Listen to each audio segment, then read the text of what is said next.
प्रिय विद्यार्थियों का आपकी अपनी हिंदी साहित्य कक्षा में हार्दिक स्वागत, अभिनंदन। सत्र 2019-20 की बोर्ड परीक्षाएं लगभग समाप्त हो गई है। प्रिय विद्यार्थियों, कल से ही आप सभी के जो मैसेज मुझे प्राप्त हो रहे हैं, मेरे ये जो नंबर हैं, इन नंबर्स पे जो ये आपके मैसेज प्राप्त हो रहे हैं और जो दूसरे नंबर जो वीडियो के अंत में दिए गए हैं उन पे जो मैसेज प्राप्त हो रहे हैं, आपके जो धन्यवाद जो शब्द मुझे मिल रहे हैं, तो मुझे इतनी खुशी हो रही है कि आप सभी ने मेरे वीडियोज़ को इतना पढ़ा, इतना गहरी रुचि से आपने पढ़ा और उनका फ़ायदा भी आपको हुआ। इसके लिए मैं आप सभी का तहे दिल से आभार व्यक्त करता हूँ। प्रिय विद्यार्थियों, आज का उद्बोधन, अब आप फ्री हैं तो आज का उद्बोधन आपको भी सुनना है और जो सत्र 2020-21 में जो विद्यार्थी परीक्षा में बैठ रहे हैं उन विद्यार्थियों के लिए भी बहुत उपयोगी है। उन विद्यार्थियों के लिए भी बहुत उपयोगी है कि आप इस वीडियो को सुने। इस वीडियो को सुनने से आपके पास हिंदी साहित्य से संबंधित, अंग्रेजी से संबंधित कक्षा 10 से लेकर के 12वीं तक के सभी विद्यार्थी, कक्षा 10 से लेकर के 12 तक के सभी विद्यार्थी जिनके लिए हिंदी, अंग्रेजी, 11th-12th के लिए हिंदी साहित्य, हिंदी कंपलसरी, अंग्रेजी और राजनीति विज्ञान, यानी 4 विषय, इन सभी विषयों में अपने यहाँ से यानी आपके चहेते गुरु के द्वारा वीडियोस अपलोड किए जाएंगे। 2020-21 में भी जारी किए जाते रहेंगे। आपने इस पाठ्यक्रम का मनोयोग पूर्वक अध्ययन किया और अपने अनुभव भी मुझे व्हाट्सएप पर या कमेंट बॉक्स में लिख करके शेयर किए। इसके लिए मैं आपका धन्यवाद ज्ञापित करता हूं। 25 जून को जो पेपर हुआ था और आज हम इस पेपर पर परिचर्चा कर रहे हैं। पेपर के 4 खंड हैं जिनमें से ए और बी का आज हम विश्लेषण कर रहे हैं। आज हम विश्लेषण करेंगे प्रश्न संख्या 1 से 10 तक, क्योंकि जब हम पूरे पेपर का विश्लेषण करें, पूरा पेपर सोल्व कर दिया है मैंने, पूरे पेपर का यदि हम विश्लेषण करेंगे तो वीडियो बहुत लंबा हो जाएगा, जिससे क्या है कि थोड़ी बोरिंग होगी। तो इसलिए हम इस पेपर को 2 भागों में बांट लेते हैं। 2 भागों में बांट करके और अपनी चर्चा भी हो जाएगी और आपके अनुभव भी मुझे मिलते रहेंगे। इसके लिए इस पेपर को मैंने 2 भागों में बांटने का निश्चय किया है। पेपर जो कल था वो वास्तव में सीनियर कक्षा के विद्यार्थियों के स्तर के अनुकूल था। मैंने इस पेपर को हल भी कर लिया है। अब पेपर पर परिचर्चा बहुत महत्वपूर्ण है। ये परिचर्चा 2020-21 के विद्यार्थियों के लिए तो एक आदर्श मार्गदर्शक है। 20-21 के जो विद्यार्थी हैं उनके लिए तो आदर्श मार्गदर्शक है। मेरे जो 19-20 में जो मेरे विद्यार्थी थे, जिन विद्यार्थियों ने मेरी कक्षाओं में अध्ययन किया था ऑनलाइन वीडियोज़ में, उनका सफ़र मेरे साथ बहुत कम रहा। यानी मात्र ये लगभग 2 महीने का मानो, 2 महीने में उन विद्यार्थियों ने इतना प्रेम दिया। तो 20-21 में जो विद्यार्थी पढ़ रहे हैं उन विद्यार्थियों के पास बहुत सारा समय है। इतने समय में तो आप इस हिंदी साहित्य से ही नहीं, हिंदी साहित्य, राजनीति विज्ञान, अंग्रेजी और हिंदी कंपलसरी, इन 4 विषयों को आप इतना अच्छा कर सकते हैं मेरे द्वारा, मेरे वीडियोज़ के द्वारा, कि आप ये स्वयं महसूस करेंगे कि वास्तव में मुझे सारा जो विषय है वो अच्छी तरह से आता है। राजनीति विज्ञान, हिंदी कंपलसरी, हिंदी साहित्य, अंग्रेजी, इन चारों विषयों के 11th-12th के विद्यार्थी और कक्षा 10 के विद्यार्थी हिंदी और अंग्रेजी। मेरा विचार भी है कि मैं मैथ्स के वीडियोस भी आप सभी जो 10th के विद्यार्थी हैं उनके लिए अपलोड करूं, लेकिन हिंदी और अंग्रेजी इनके वीडियोस तो 10th के विद्यार्थियों के लिए इतने महत्वपूर्ण अपलोड करूंगा कि आप स्वयं, यानी जब आप मनोयोग पूर्वक पढ़ेंगे तो आपको कहीं भी, यानी किसी पुस्तक की आवश्यकता नहीं रहेगी, आपके जीवन में भी काम आएंगे।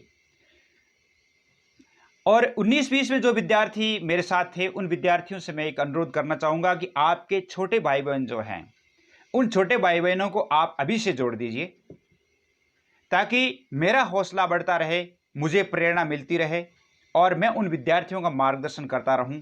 मेरा उद्देश्य एक बहुत बड़ा उद्देश्य है। वो उद्देश्य पूरा होगा या नहीं वो एक समय के गर्भ में है। यानी मैं ऑल राजस्थान के विद्यार्थियों की एक लाइव कक्षा आयोजित करना चाहता हूँ।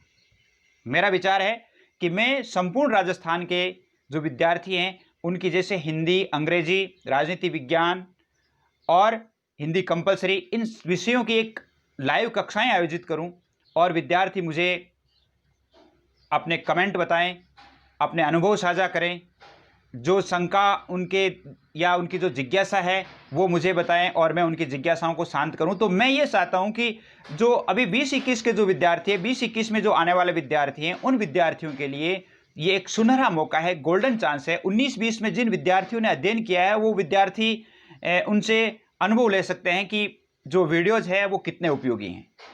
और एक और बता दूं आपको कि जिन विद्यार्थियों ने मेरे जो 25 वीडियोज़ जो थे, 25 वीडियोज़ और मॉडल पेपर जो थे जो मैंने उत्तर सहित जारी किए थे, उनका जिस विद्यार्थी ने मनोयोग पूर्वक अध्ययन किया है, यानी पूरा अध्ययन किया है, मुझे विश्वास है कि पूरा अध्ययन किया है, क्योंकि मेरे वीडियोस मुझे बताते हैं, वीडियोस की जो रेटिंग है जब वो मैंने देखी तो मुझे पता चल गया था कि आप सभी विद्यार्थियों ने बहुत अच्छा अध्ययन उनका किया है। जिसने अध्ययन किया है उस विद्यार्थी के लिए इस पेपर में से कोई भी प्रश्न ऐसा नहीं था जिनका वो उत्तर नहीं दे सकता। ये जरूरी नहीं है कि पेपर में प्रश्न हूबहू आए, लेकिन जिन विद्यार्थियों ने वीडियोस देखे हैं वो उस विद्यार्थी ने पेपर का उत्तर इतनी अच्छी शैली में लिखा है कि परीक्षक नंबर यानी देने को मजबूर हो जाएगा।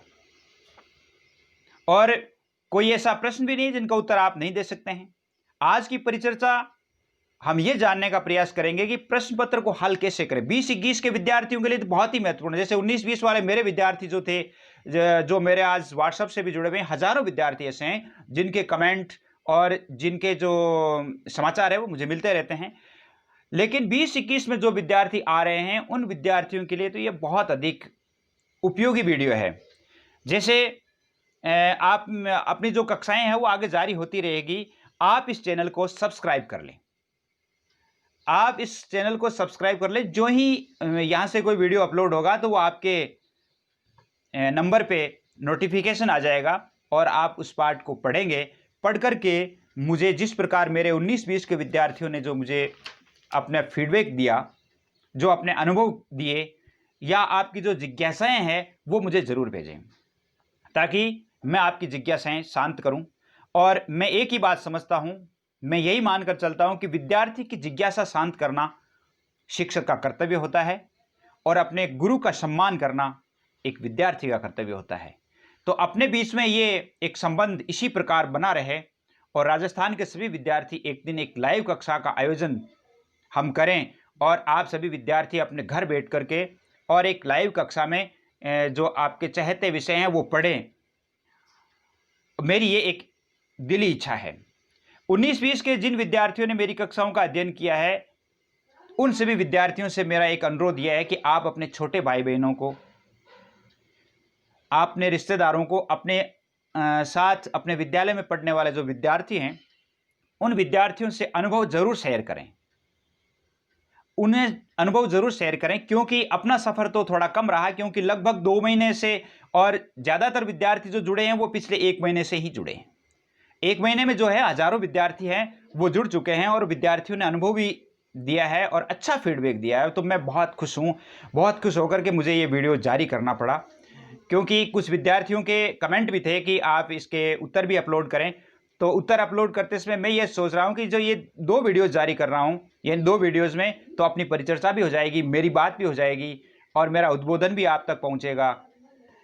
तो हम इस पेपर पर आज चर्चा करते हैं। मेरा लक्ष्य है राजस्थान के सभी विद्यार्थियों की लाइव कक्षा आयोजित करने का, और वो लाइव कक्षा आयोजित कब होगी? जब आप सभी विद्यार्थी मेरे जो नंबर से जुड़ जाएंगे। मेरे नंबर से जुड़ जाएंगे तो मैं निश्चित रूप से एक लाइव कक्षा का आयोजन करूंगा, जिसमें हिंदी की कक्षाएं होगी, हिंदी साहित्य की कक्षाएं होगी, उसमें राजनीति विज्ञान की कक्षाएं होगी, अंग्रेजी विषय की कक्षाएं होगी, कक्षा 10 से लेकर के 12वीं तक।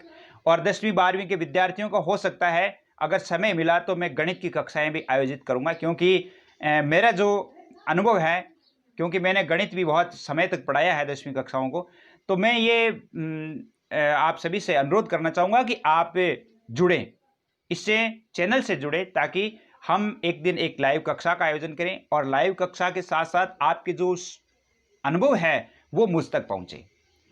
तो अब हम देखते हैं कि आज का जो पेपर है वो कैसा है। देखिए ये पेपर है आपका, यानी ये पेपर जो आपके 25 जून को हुआ था, और 25 जून को जो पेपर, और इस पेपर के यानी 26 क्वेश्चन है। अपने मॉडल पेपर्स में भी 26 क्वेश्चन ही थे और 26 क्वेश्चन है। जिस प्रकार अपने नंबर डिवाइडिंग थी वैसे के वैसे ही नंबर डिवाइडिंग है और लगभग 20 प्रश्न है, 20 से अधिक प्रश्न है वो उन मॉडल पेपर्स में से और जो 1 वीक सीरीज जारी की गई थी उनमें से कवर हो रहे हैं। जैसे जो पीछे वाले जो 21 वीडियो वो पढ़ने के बाद तो कोई भी प्रश्न ऐसा नहीं रहता जो इसमें से अपने वीडियोस में से नहीं आता है, लेकिन फिर भी जो 20-21 प्रश्न हैं वो तो लगभग हुबहू हैं, यानी उनमें कोई मतलब इसना कोई फेरबदल भी नहीं हुआ। तो अपने विद्यार्थियों को साथ जोड़ें और अब हम देखते हैं कि पेपर आपका कैसा हुआ। पेपर आपका अच्छा हुआ है। मेरी जो ये जो लेखन शैली है जो मैं लिख रहा हूँ, ये ज़रूरी नहीं है कि आपने मेरे जैसा नहीं लिखा है तो आपके नंबर अंक कटेंगे। नो, आपने जो वीडियोस पढ़े हैं उन वीडियोस के आधार पर आपने यदि सिंपल भाषा में भी, साधारण भाषा में भी लिखा है तो आपके एक भी अंक नहीं घटेगा। ये मैं कह रहा हूँ आप सभी से। तो चलिए देखते हैं कि पेपर है वो पेपर में 1 से 10 तक के जो प्रश्न हैं उनको देख। हाँ, तो देखिए विद्यार्थियों, 25 जून को जो ये परीक्षा हुई थी 25 जून को, ये 19-20 के विद्यार्थियों के लिए तो आवश्यक है ही। 20-21 में जो पढ़ने वाले विद्यार्थी हैं उनके लिए तो एक बहुत अच्छा मार्गदर्शक है कि आपको पहले से ही पता चल जाएगा कि आपको पेपर किस प्रकार हल करना है। तो आइए देखते हैं प्रश्नों के उत्तर। आपको मेरी शैली में जो प्रश्न लिखे गए हैं, उत्तर लिखे गए हैं, आपको ये नहीं देखना है कि इस शैली में मैंने नहीं लिखा। जो आपने वीडियोज़ को पढ़ा और वीडियोज़ को पढ़ने के आधार पर आपने जो सरल शैली में भी लिखा है तो अभी आपके अंक नहीं कटेंगे। या आप निश्चिंत रहें, आप पॉजिटिव रहें। देखिए पहला प्रश्न था आपके नई कविता की परिभाषा एवं प्रमुख विशेषताएं। और नई कविता की परिभाषा, प्रयोगवादी काव्य में नई कविता पनपने लगी थोड़ी सी भूमिका लिखनी होती है। 1951 के पश्चात से नई कविता का प्रारंभ माना जा सकता है। दूसरे तार सप्तक या उसकी समकालीन रचनाओं में कविता का रूप, उद्देश्य और रचना कला में परिवर्तन आने लगा, उसे नई कविता नाम दिया गया। अर्थात हम इसकी परिभाषा इस प्रकार दे सकते हैं कि जिस कविता में व्यक्ति के वास्तविक कथ्य एवं व्यक्ति की सत्ता को परंपरा से मुक्त कर व्यक्ति के यथार्थ आंतरिक स्वरूप को विस्तार रूप में प्रदर्शित किया, उसे नई कविता के नाम से जाना जाने लगा। एक परिभाषा आप ये भी दे सकते हैं कि जो काव्य आधुनिक भावबोध और सौंदर्य बोध के स्तर पर खड़े मानवीय परिवेश को पूर्व वैविध्य के साथ नए शिल्प में प्रस्तुत करने वाली काव्यधारा को नई कविता कहा जाने लगा। इसकी विशेषताएं देखिए। पहली विशेषता है इसकी मध्यम वर्गीय चेतना को प्रोत्साहन। नई कविता मध्यम वर्गीय मनुष्य की भावनाओं से जुड़ी हुई है। इस काव्य ने बदलती दुनिया में मनुष्य कितना संकटग्रस्त, पीड़ित और विवश है, इसकी खुली व्यंजना नई कविता में उपलब्ध है। नई कविता ने निराश, पराजित, विवश और मध्यम वर्ग की चेतना को वाणी दी है। लगभग 4 विशेषताएं आपको लिखनी है और इसे आप शॉर्ट भी लिख सकते हैं क्योंकि मैंने बड़ी इसलिए लिखी है ताकि आपको इनमें से कितनी याद रहे। दूसरी है इसकी जीवन के प्रति आस्था। नई कविता में कवि ने जीवन के यथार्थ आनंद को जीने का मंत्र दिया है। कवि आस्थामयी वाणी में कहता है, यह नई कविता की कविता है कि रात पर मैं जी रहा हूँ निडर, जैसे कमल, जैसे गंध, जैसे सूर्य, क्योंकि कल भी हम खिलेंगे, हम उगेंगे और वे सब साथ होंगे जिनको रात ने भटका दिया है। ये नई कविता की इस प्रकार की कविताएं थी। जीवन के प्रति आस्था। इसका तीसरा है परिवेश के प्रति जागरूकता। नई कविता ने देश, समाज और जीवन के प्रति जागरूक कर उसे बदलते परिवेश के साथ समायोजित करने का संदेश दिया है। चौथा है इसमें क्षणबोध। नई कविता ने शाश्वत बोध के विरोध में नहीं अपितु शाश्वत बोध को ग्रहण करने की यथार्थ प्रक्रिया है। नई कविता में क्षणबोध का विकास अस्तित्ववादी दर्शन की भूमिका पर हुआ है। दूसरा प्रश्न आपके था कि आधुनिक काल के द्विवेदी युग की उपन्यास विकास यात्रा पर विचार प्रकट कीजिए। एक प्रश्न था आपने कि मुंशी प्रेमचंद की उपन्यास विकास यात्रा पर अपने मॉडल पेपर में, और उसमें इसका लगभग उत्तर दिया हुआ है। इस प्रश्न का उत्तर लगभग उस उपन्यास सम्राट मुंशी प्रेमचंद जिसमें भूमिका वगैरह दी हुई है वो लगभग इसी में है। द्विवेदी युग की सबसे बड़ी विशेषता है कि उसने 3 ऐसे महान उपन्यासकार हिंदी साहित्य को दिए जिनके कारण सामान्य जनता में साहित्य के प्रति रुचि बढ़ी तथा भाषा का सरल एवं प्रभावपूर्ण रूप ने पाठकों की संख्या में वृद्धि करने में सहायक हुआ। ये 3 उपन्यासकार कौन थे जो द्विवेदी युग में जिन्होंने उपन्यास की दिशा ही बदल दी? वो उनमें से थे, पहला था देवकीनंदन खत्री जो 1861 से 1913 तक थे। खत्री जी ने इस युग में काजल की कोठरी, अनूठी बेगम, गुप्त गोदना और भूतनाथ आदि उपन्यास लिखे। इसके बाद थे गोपाल गहमरी, जो कि एक जासूसी उपन्यासकार थे 1866 से 1946 तक। ये जासूसी उपन्यास के प्रवर्तक माने जाते हैं। सरकटी लाश, चक्रदार चोरी, जासूस की भूल, जासूस पर जासूसी, जासूसी एयारी, ये उपन्यास इन्होंने लिखे हैं। देखिए तीसरा है इसमें किशोरीलाल गोस्वामी, जिन्होंने 1865 से 1932 तक वर्तमान थे। गोस्वामी जी हिंदी के ऐसे मौलिक रोचक शैली के उपन्यासकार हैं जिन्होंने ऐतिहासिक उपन्यास लिखे। द्विवेदी युग हिंदी उपन्यास के विकास में अनूठा योगदान रहा। इनका प्रमुख उपन्यास जैसे तारा, चपला, तरुण, तपस्विनी इत्यादि थे। चौथा है इसमें रजिया, इनके जो उपन्यास है रजिया बेगम, लीलावती, राजकुमारी, इन तीनों उपन्यासकारों ने इतने पाठक तैयार कर लिए कि कई लेखक अपनी अपनी शैलियों में नए नए उपन्यास लेकर सामने आए। अर्थात द्विवेदी युग में उपन्यासों को एक नई दिशा मिली। द्विवेदी युग में ही सामाजिक उपन्यासों की शुरुआत हुई थी। प्रमुख उपन्यासकार देखिए इस युग के, द्विवेदी युग के लज्जाराम शर्मा, हरिओध, मनन द्विवेदी, राधिका रमन प्रसाद सिंह, इन उपन्यासकारों ने भी द्विवेदी युग में उपन्यास लिखने प्रारंभ किए। द्विवेदी युग के समय देश ने समाज सुधार के जो आंदोलन चल रहे थे द्विवेदी युग में, उनका प्रतिबिंब रचनाकारों की रचनाओं में मिलता है। मुंशी प्रेमचंद ने भी इस पृष्ठभूमि में द्विवेदी युग के उपन्यास लिखे। जैसे मुंशी प्रेमचंद ने द्विवेदी युग में जो उपन्यास लिखे थे वो थे प्रेमाश्रम, रूठी रानी, सेवा सदन। ये उपन्यास इन्होंने द्विवेदी युग में लिखे थे और इस प्रकार इस युग की उपन्यास यात्रा को एक नया बल मिला। तो ये द्विवेदी युगीन उपन्यास विकास यात्रा थी। तीसरा प्रश्न है आपके, जीवनी और आत्मकथा में क्या अंतर है? अंतर स्पष्ट कीजिए। 4 अंकों का प्रश्न है। जीवनी देखिए, किसी व्यक्ति विशेष के जीवन वृत्तांत को जीवनी कहते हैं। बस एक ही लाइन में इसका उत्तर समाप्त हो सकता है। किसी व्यक्ति विशेष के जीवन वृत्तांत को जीवनी कहते हैं, अर्थात गद्य साहित्य की वह विधा जिसमें साहित्यिक शैली में व्यक्ति विशेष के जीवन चरित्र की समालोचना वैज्ञानिक दृष्टि से प्रामाणिक तथ्यों के आधार पर की जाती है, उसे जीवनी कहते हैं। प्रामाणिक तथ्यों में जो लिखा हुआ ये गलत है, तथ्यों है, मतलब तथ्यों के आधार पर। आत्मकथा देखिए, आत्मकथा की परिभाषा, जब लेखक अपने बीते हुए जीवन का सिंहावलोकन कर एक व्यापक पृष्ठभूमि में अपने स्वयं की जीवनी लिखता है, उसे आत्मकथा कहते हैं। ये तो दोनों की परिभाषा हो गई। अब इनमें अंतर क्या है? अंतर देखिए, इसमें आप छोटे छोटे अंतर लिख सकते हैं। जीवनी किसी अन्य व्यक्ति के जीवन चरित्र के बारे में लिखी जाती है, जबकि आत्मकथा व्यक्ति स्वयं के जीवन चरित्र को साहित्यिक शैली में लिखता है। जीवनी वस्तुनिष्ठ होती है, आत्मकथा आत्मनिष्ठ होती है। वस्तुनिष्ठ होती है अर्थात हम जीवनी जो है वो दूसरे व्यक्ति के बारे में लिखते हैं। आत्मकथा जीवनी की अपेक्षा अधिक यथार्थपूर्ण होती है। आत्मकथा में व्यक्ति स्वयं के जीवन के बारे में लिखता है तो उसमें सत्यता अधिक होती है, क्योंकि वह स्वयं के जीवन के बारे में तो अच्छी तरह से जानता ही है। इसमें अपवाद भी है, क्योंकि कई व्यक्ति जो है वो अपनी आत्मकथा को बढ़ा चढ़ा कर लिख देते हैं। इसमें थोड़ा अपवाद भी है, लेकिन इसकी जो ये एक विशेषता भी है कि आत्मकथा है वो अधिक यथार्थपूर्ण हो सकती है। चौथा प्रश्न देखिए आपके, चौथा प्रश्न है कि भारतेंदु युग के प्रमुख कवि और उनकी कृतियों का उल्लेख कीजिए। भारतेंदु युग जो 1857 से 1900 तक, इस भारतेंदु युग का उदय हिंदी कविता के लिए एक नवीन जागरण के संदेशवाहक के रूप में हुआ था। इस युग का प्रारंभ 1925 ईस्वी से माना जाता है और इस युग के प्रमुख कवि 1925 जो है यह है विक्रम संवत 1925 से माना जाता है।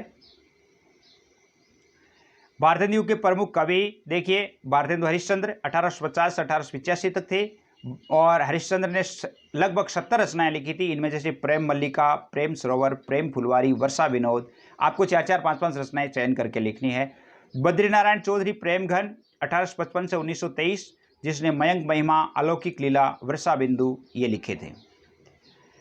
तीसरा देखिए, जगमोहन सिंह 1857 से 1899, प्रेम संपत्ति, लीला लता, श्यामलता, श्याम सरोजनी, देवयानी ये लिखे थे। राधा कृष्ण दास ये भी इसी युग के कवि थे, जिन्होंने लिखा था भारत बारहमासा, पृथ्वी राज प्रयाग, देश दशा, 56 की विदाई, राम जानकी और रहीमन विलास। ये था भारतेंदु युग।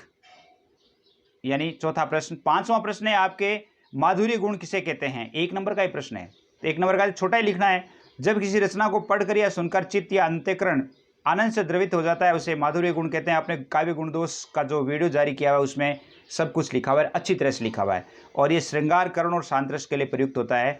यानी आप माधुर्य गुण, काव्य गुण दोष के बारे में यदि चाहते हैं कि काव्य गुण दोष के बारे में पूरा अध्ययन किया जाए, तो काव्य गुण दोष के बारे में अपना एक पूर्ण वीडियो जारी किया जा चुका है, जिसे आप देख सकते हैं। छठा प्रश्न देखिए, अक्रमत्व दुष्क्रमत्व में अंतर लिखिए। पहले तो हम समझेंगे अक्रमत्व दुष्क्रमत्व है क्या। यह है काव्य दोष। काव्य दोष, काव्य गुण काव्य दोष का जो वीडियोज है उसमें सारे जो ये जो दोष हैं वो लिखे हुए हैं। अक्रमत्व दोष, अब इसको अंतर लिखना है।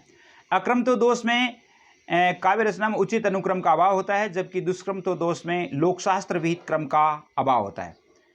अब लोकशास्त्र विहित क्रम का अर्थ होता है कि जैसे जो लोकशास्त्र में प्रचलित नहीं हो और अप्रचलित बात को वहां पर लिख दी जाए।